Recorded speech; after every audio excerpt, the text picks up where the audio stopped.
कहानी की शुरुआत प्रोफेसर बॉम्ब से होती है, जो जंगल में न दिखने वाले सूक्ष्म लोगों पर रिसर्च कर रहे हैं। तभी उन्हें आसमान से एक छोटी चिड़िया गिरती हुई दिखती है। जब वह उसे हाथ में पकड़ते हैं तो चिड़िया पर लगे छोटे लगाम और कलाकारी को देखकर दंग रह जाते हैं। वहीं दूसरी ओर एक अजीब और डरावना जीव बोगन कौवे पर सवार होकर नोड नाम के एक छोटे इंसान को मारने की कोशिश कर रहा होता है। नोड उससे बचने का पूरा प्रयास करता है। तभी वहां उनका लीडर रोनिन आता है। वह जीव नोड को पकड़कर ले जाने की कोशिश करता है, लेकिन रोनिन ऊपर से उस पर कूदकर उसे नीचे गिरा देता है और नोड को बचाकर अपने शहर मून हेवन ले जाने की बात करता है। वह अजीब जीव अनियंत्रित होकर एक कार से टकराकर मर जाता है। उसी कार में मैरी नाम की लड़की है, जो कई वर्षों बाद अपने पिता प्रोफेसर बॉम्ब से मिलने उनके घर पहुंचती है। बाहर से आवाज लगाने पर जब कोई जवाब नहीं मिलता तो वह घर के अंदर जाती है, जहां उसे कीड़ों की हड्डियां और अजीब रिसर्च के नमूने दिखते हैं। तभी उसकी मुलाकात अपने पिता से होती है, जो अपनी खोज और काम में पूरी तरह डूबे हुए होते हैं। प्रोफेसर बॉम्ब के पास ओजी नाम का एक पालतू कुत्ता है, जिसकी एक आंख और एक पैर नहीं है। प्रोफेसर अपनी बेटी मैरी को उसका कमरा दिखाने ले जाते हैं, लेकिन तभी उनके ट्रैकर में हलचल होती है। वह उत्साह में मैरी से कहते हैं, आज का दिन मेरे लिए बहुत खास है, और तुरंत वहां से निकल जाते हैं। वह जंगल में जगह जगह लगाए गए कैमरों की फुटेज के जरिए उन छोटे जीवों को खोजने में जुट जाते हैं। वहीं जंगल के भीतर रोनिन अपने सैनिकों के साथ मून हेवन शहर में रानी तारा के पास पहुंचता है। वह रानी को सचेत करता है कि दुश्मन बोगन्स सीमा के भीतर घुस आए हैं और उन्हें आज के महत्वपूर्ण दिन पर रोकना ही होगा। दरअसल आज रानी के लिए एक नई कली चुनने का दिन है, जो आगे चलकर उनकी उत्तराधिकारी बनेगी। रानी के पास प्रकृति को नियंत्रित करने की जादुई शक्ति है, जिससे वह पूरे जंगल को जीवित और हरा भरा रखती है। दूसरी ओर बोगन्स के राजा मंड्रेक का बेटा डैगन अपने पिता के पास लौटता है और जानकारी देता है कि उसने उस गुप्त स्थान का पता लगा लिया है, जहां आज कली चुनने का उत्सव होने वाला है। मंड्रेक को जंगल की हरियाली से नफरत है और वह उसे एक कब्रिस्तान की तरह सड़ा हुआ बनाना चाहता है, ताकि वह वहां राज कर सके।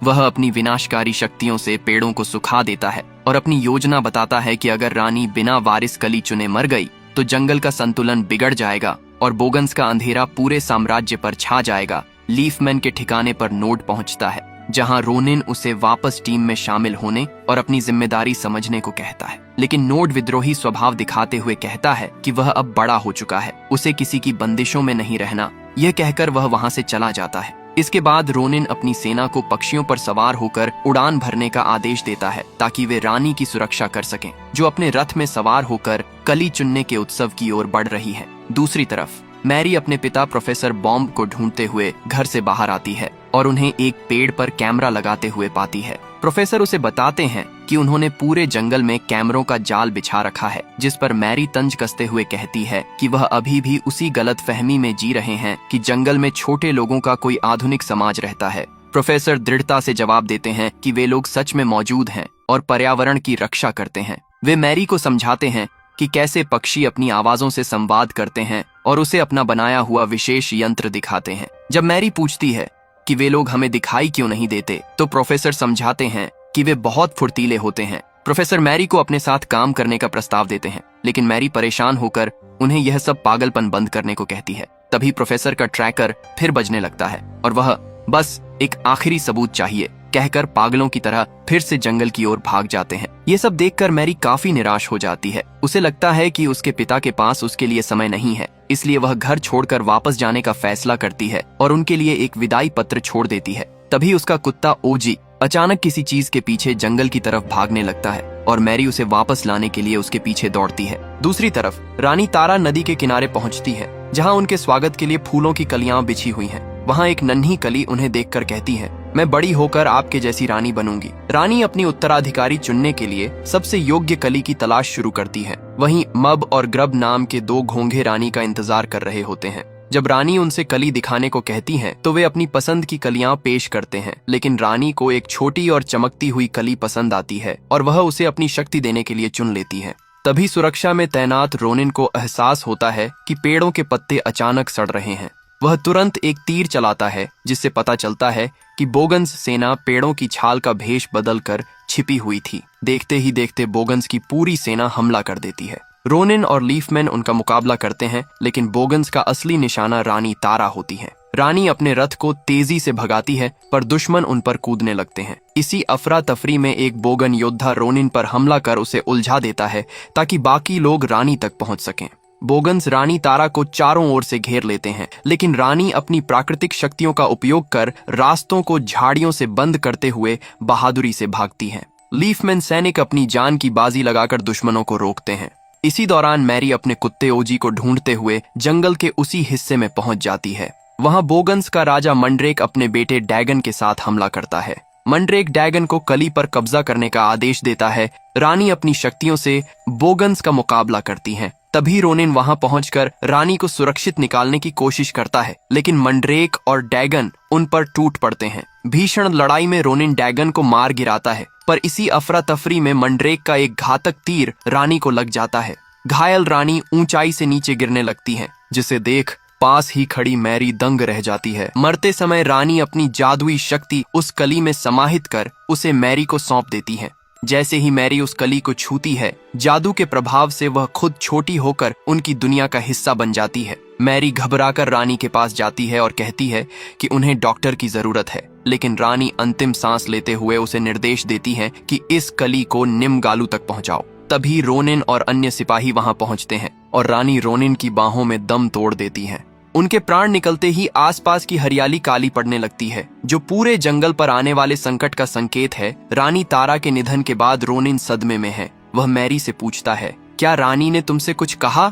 एम के बताती है कि उन्होंने निमगालू नाम के किसी व्यक्ति के बारे में बात की थी। रोनिन अपने सैनिकों को शहर की सुरक्षा का जिम्मा सौंपता है और खुद कली को लेकर निमगालू के पास जाने का निर्णय लेता है। इसी बीच एमके को एहसास होता है कि वह छोटी हो चुकी है और वह बुरी तरह घबरा जाती है। वह रोनिन से खुद को फिर से बड़ा करने की गुहार लगाती है। तभी वहां घोंघे मब और ग्रब पहुंचते हैं और समझाते हैं कि उनके बिना यह जादुई कली मुरझा जाएगी, क्योंकि वे इसके रक्षक हैं। रोनिन मजबूरी में उन दोनों को और अपने घर वापस जाने की उम्मीद में एमके को भी साथ ले लेता है। वे सभी पक्षियों पर सवार होकर निमगालू की तलाश में निकलते हैं। दूसरी ओर नोड जंगल के दूसरे हिस्से में पक्षियों की रेस कर रहा होता है। एक लड़की उसे कड़ी टक्कर देती है, लेकिन नोड चालाकी से रेस जीत जाता है। हालांकि वहां का सट्टेबाज मेंढक उस पर गुस्सा होता है, क्योंकि नोड को जानबूझकर हारने के लिए कहा गया था। तभी वहां रोनिन पहुंचता है और नोड को मेंढक के चंगुल से छुड़ाता है। रोनिन भारी मन से नोड को बताता है कि हमले में रानी की मृत्यु हो गई है। यह सुनकर नोड स्तब्ध रह जाता है और पूछता है कि अब जंगल को कौन बचाएगा। रोनिन उसे समझाता है कि अगर कल सूर्योदय तक कली को निमगालू के पास नहीं पहुंचाया गया तो पूरा जंगल खत्म हो जाएगा। वह नोड को अपने साथ चलने का आदेश देता है। ये सारी गुप्त बातें वहां मौजूद मेंढक सुन लेता है और तभी एमके भी वहां उनके सामने आती है। प्रोफेसर बॉम्ब जब अपने घर लौटते हैं तो वे मैरी को यह बताने के लिए उत्साहित होते हैं कि आज जंगल में कितनी बड़ी हलचल हुई है, लेकिन तभी उनकी नजर मैरी के छोड़े हुए पत्र पर पड़ती है। उन्हें लगता है कि मैरी उन्हें छोड़कर हमेशा के लिए चली गई है और वे बेहद दुखी हो जाते हैं। दूसरी ओर नन्ही हो चुकी मैरी अब नोड के साथ पक्षी पर सवार होकर यात्रा कर रही है, जबकि रोनिन घोंघो मब और ग्रब के साथ आगे बढ़ रहा है। रास्ते में वे देखते हैं कि रानी तारा की मृत्यु के कारण जंगल की हरियाली तेजी से सड़ रही है और उसे बचाने का एकमात्र रास्ता वह जादुई कली ही है। तभी अचानक उन पर बोगन्स के पालतू चमगादड़ों का झुंड हमला कर देता है। उनसे बचने की कोशिश में नोड और मैरी एक गहरे बिल में गिर जाते हैं। नोड मैरी को चुप रहने का इशारा करता है। तभी अंधेरे से एक बड़ा चूहा बाहर निकलता है। मैरी को पहले वह मासूम लगता है, लेकिन वह अचानक हमला कर देता है। नोड फुर्ती से बिल से बाहर निकल जाता है, जबकि मैरी संघर्ष करती है। एक पल के लिए वह चूहे से खुद को बचा लेती है, लेकिन दोबारा ऊपर कूदने की कोशिश में उसका सिर एक जड़ से टकरा जाता है और वह बेहोश हो जाती है। नोड उसे बचाने के लिए वापस नीचे कूदता है और चूहे का ध्यान भटकाता है, लेकिन चूहा अपनी पूंछ से उसे जकड़ लेता है। जैसे ही चूहा हमला करने वाला होता है, रोनिन सही समय पर वहां पहुंचकर उसे भगा देता है और मैरी को होश आ जाता है। रोनिन अब सावधानी बरतते हुए मैरी को अपने साथ चलने को कहता है और नोड को घोंघो मब और ग्रब की सुरक्षा की जिम्मेदारी सौंपता है। इस पर ग्रब मजाकिया अंदाज में नोड को चेतावनी देता है कि वह लड़की मुझ पर फिदा है, इसीलिए तुम उससे दूर ही रहना। दूसरी ओर बोगन्स जंगल की हरियाली को तेजी से नष्ट कर रहे हैं। तभी वहां वही लालची मेंढक पहुंचता है, जिससे मंड्रेक जादुई कली के बारे में पूछताछ करता है। कली के सुरक्षित होने की खबर सुनकर मंड्रेक गुस्से में अपनी शक्ति से एक पेड़ को धराशायी कर देता है, जिसके बाद मेंढक गद्दारी करते हुए बता देता है कि वे लोग कली को लेकर निमगालू के पास जा रहे हैं। रोनिन, एम के, नोड और घोंघे छिपते छिपाते विशाल पेड़ की ओर बढ़ते हैं, जहां जंगल के सभी जीव सड़न की समस्या से घबराकर निमगालू की शरण में आए हुए हैं। रोनिन बताता है कि निमगालू जंगल के सबसे बुजुर्ग और ज्ञानी इतिहासकार हैं। जब निमगालू बाहर आते हैं तो वे देखते हैं कि रानी तारा अब नहीं रही और पूरा जंगल खतरे में है। वह परेशान होते हैं कि लोगों को क्या जवाब दें। तभी रोनिन उनके पास पहुंचता है। निमगालू कली को सुरक्षित छिपाने की बात करते हैं, लेकिन एम के उन्हें बताती है कि रानी ने खुद उसे यह कली निमगालू तक पहुंचाने का आदेश दिया था। निमगालू शुरू में असमंजस में होते हैं कि इस कली का क्या करना है, इसलिए वे उन सभी को अपने जादुई पुस्तकालय के भीतर ले जाते हैं, जहां जंगल के भूत, भविष्य और वर्तमान की हर घटना का लिखित विवरण मौजूद है। निमगालू अपनी प्राचीन किताबों और चिट्ठों में कली के बारे में जानकारी ढूंढते हैं, जिससे पता चलता है कि यदि रानी ने इसे चुन लिया है तो आज रात पूर्ण चंद्रमा की रोशनी में इसका खिलना तय है। ग्रब जिज्ञासावश पूछता है, अगर यह अंधेरे में खिल जाए तो क्या होगा? लेकिन गालू बताते हैं कि उस जानकारी का आधा हिस्सा गायब है, जिससे खतरा बना रहता है। इसी बीच मैरी अपने घर लौटने का रास्ता पूछती है तो निमगालू उसे एक विशेष जादुई चित्र दिखाते हैं, जिससे रानी तारा का एक संदेश प्रकट होता है। रानी का साया मैरी से कहता है कि कली को उसकी जरूरत है और यहाँ उसके होने का एक बड़ा मकसद है। वह बताती है कि जब कली चांद की रोशनी में खिलेगी तभी मैरी अपने असली रूप में वापस लौट पाएगी। ये सुनकर मैरी खुश हो जाती है कि वह वापस घर जा सकेगी। रोनिन नोड को कली की सुरक्षा का जिम्मा सौंपकर वहां से कुछ देर के लिए चला जाता है। निमगालू सभी को बताते हैं कि भले ही रानी तारा अब नहीं रही, लेकिन आज रात नई रानी के चुनाव का जश्न मनाने का समय है, क्योंकि कली से नया जीवन मिलेगा। इस बीच नोड मैरी को एक शांत जगह ले जाता है और उसे एक विशाल हिरण दिखाता है, जो उनके छोटे आकार के कारण पहाड़ जैसा बड़ा लग रहा है। नोड हिरण की पीठ पर बैठ जाता है और मैरी को भी अपने साथ बिठाता है। दोनों सवारी का आनंद लेते हुए एक दूसरे से बातें करते हैं। वहीं दूसरी ओर रोनिन जुगनू के जरिए महल और लीफमैन सेना को गुप्त संदेश भेजता है कि कली सुरक्षित है और वे उसे लेकर महल मूनहेवन की ओर आ रहे हैं। जुगनू पूरे जंगल में लीफमैन तक ये संदेश पहुंचा देते हैं कि कली सुरक्षित है। इस बीच नोड और मैरी हिरण की सवारी का आनंद ले रहे होते हैं, जबकि घोंघे मब और ग्रब कली की नमी बनाए रखने के लिए उसकी देखभाल कर रहे होते हैं। तभी अचानक बोगन्स का राजा मंड्रेक अपने खूंखार अजीब जीव पर सवार होकर वहां धावा बोल देता है। मंड्रेक की दहशत से सब तितर बितर हो जाते हैं और वह मौके का फायदा उठाकर मब, ग्रब और जादुई कली को अगवा कर अपने साथ ले जाता है। रोनिन उन्हें रोकने की कोशिश करता है, लेकिन मंड्रेक का हमला इतना तेज होता है कि रास्ता मलबे से बंद हो जाता है। रोनिन नोड पर बुरी तरह गुस्सा होता है कि उसने अपनी जिम्मेदारी ठीक से नहीं निभाई।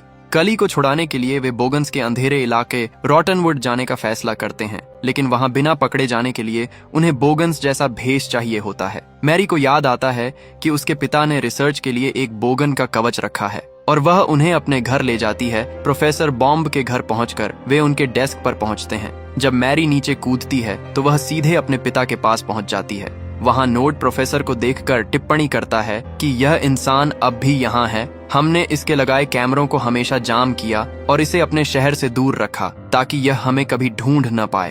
अपने पिता के बारे में ये बातें सुनकर मैरी भावुक हो जाती है और गर्व से कहती है, मैं इसी इंसान की बेटी हूँ। उधर मंड्रेक अपने ठिकाने पर कली को रखते हुए मब और ग्रब को बताता है कि वह फटे हुए पन्ने का रहस्य जान चुका है। यदि यह कली अंधेरे में खिलेगी तो इससे एक ऐसा वारिस पैदा होगा जो पूरे जंगल को तबाह कर देगा। रोनिन और नोड प्रोफेसर बॉम्ब के डेस्क से बोगन्स के कवच इकट्ठा करने लगते हैं, जबकि मैरी अपने पिता के पास जाकर उन्हें आवाज देने की कोशिश करती है, लेकिन छोटा आकार होने के कारण प्रोफेसर को कुछ सुनाई नहीं देता। तभी वहां उनका कुत्ता ओजी पहुंच जाता है और मैरी को देख उसके पीछे भागने लगता है। रोनिन और नोड भी ओजी से बचने के लिए भागते हैं, जिसे देख प्रोफेसर को हलचल महसूस होती है और वे अपनी मशीन क्लीनर चालू कर देते हैं। रोनिन चतुराई से एक तीर प्रोफेसर के पास चलाता है, जिससे उनकी चाय का कप ओजी पर गिर जाता है और उन्हें भागने का मौका मिलता है। हालांकि प्रोफेसर अपनी मशीन से मैरी को पकड़ लेते हैं। जब प्रोफेसर अपनी खास दूरबीन से मैरी को करीब से देखते हैं तो अपनी बेटी को इतना छोटा देख